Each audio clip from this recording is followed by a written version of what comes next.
Hey everyone, we're here at C2C Country Festival 2019 and I'm joined by Lauren Jenkins. How you doing, Lauren? I'm doing great. Yeah, it's good to see you. Welcome to the UK. Thank you. It's great to be here. Been a long time coming for you, hasn't it, this? So have you been looking forward to this trip for a long time? Yeah, I actually, when they told me that I was coming over, I thought, oh, so like in the next 5 years? And they're like, no, like in a few weeks. Yep. So it's pretty incredible.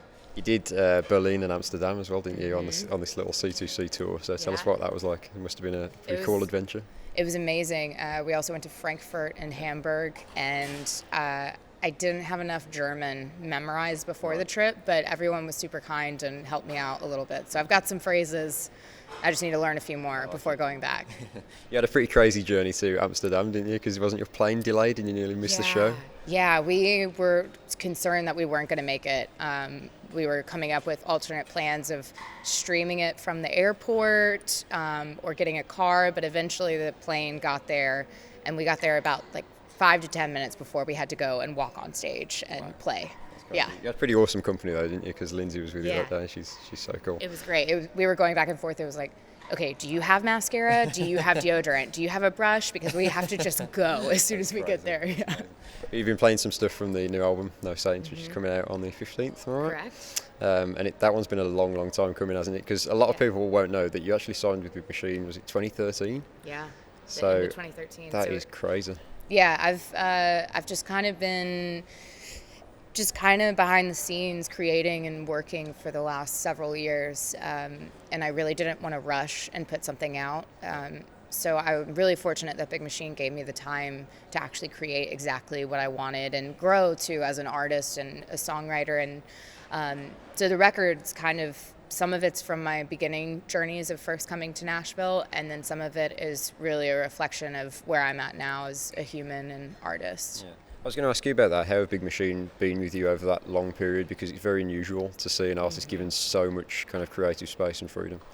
Yeah, I think it's really rare. I'm really fortunate. They gave me complete creative freedom on making the music videos and the short film, and just sort of me telling them my vision and them trusting me enough to go and execute that. And I also think that's rare for a new artist, especially because it's not like I was on a TV show. I mean, it's not like I had a huge following, but they still treated me like any other artist with, a massive following.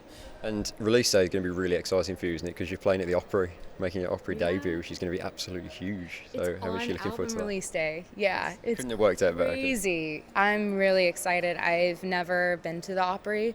I took a tour right before coming here, and it's one of those sort of full body chills moment. So yeah, it's pretty incredible.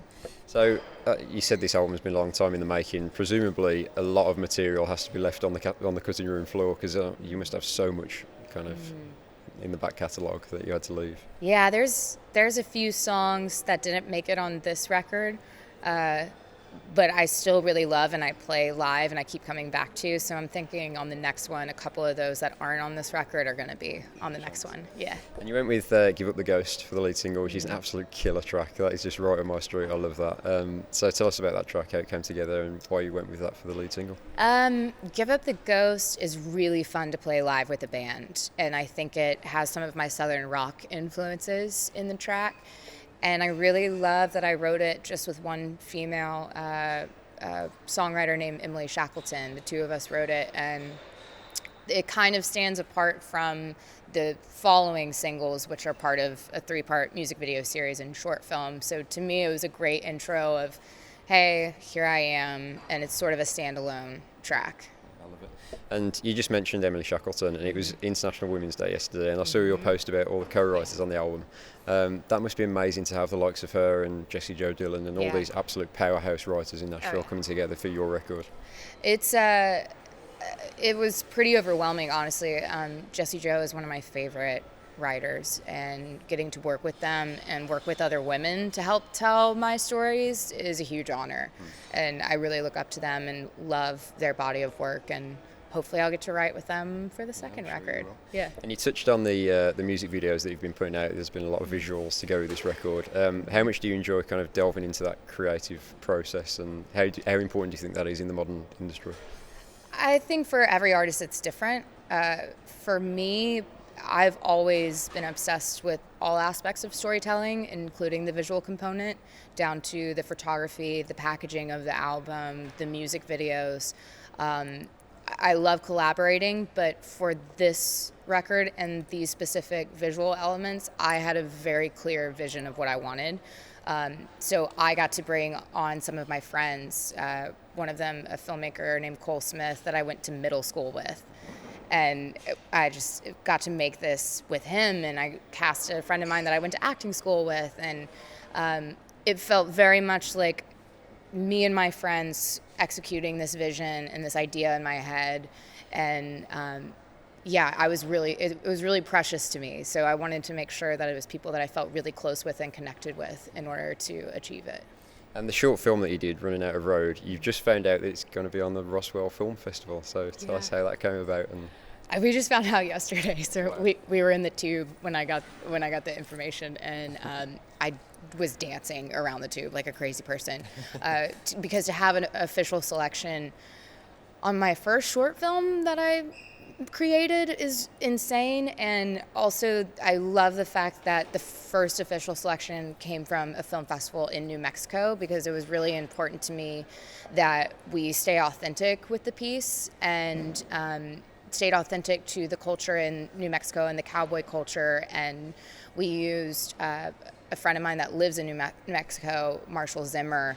He helped us and led the way on down to like props and costuming and how you stand and the language that you use. So it kind of feels like a stamp of approval coming from a New Mexico film festival. That's incredible. Congrats on that. Thank you. And talking of live shows now, you've been doing some stuff with Bobby Bones recently. You've been out on the road with him, and we were just talking off camera about the interview you did on his radio show. Yeah. And that was genuinely your first ever radio interview, wasn't it? Yeah.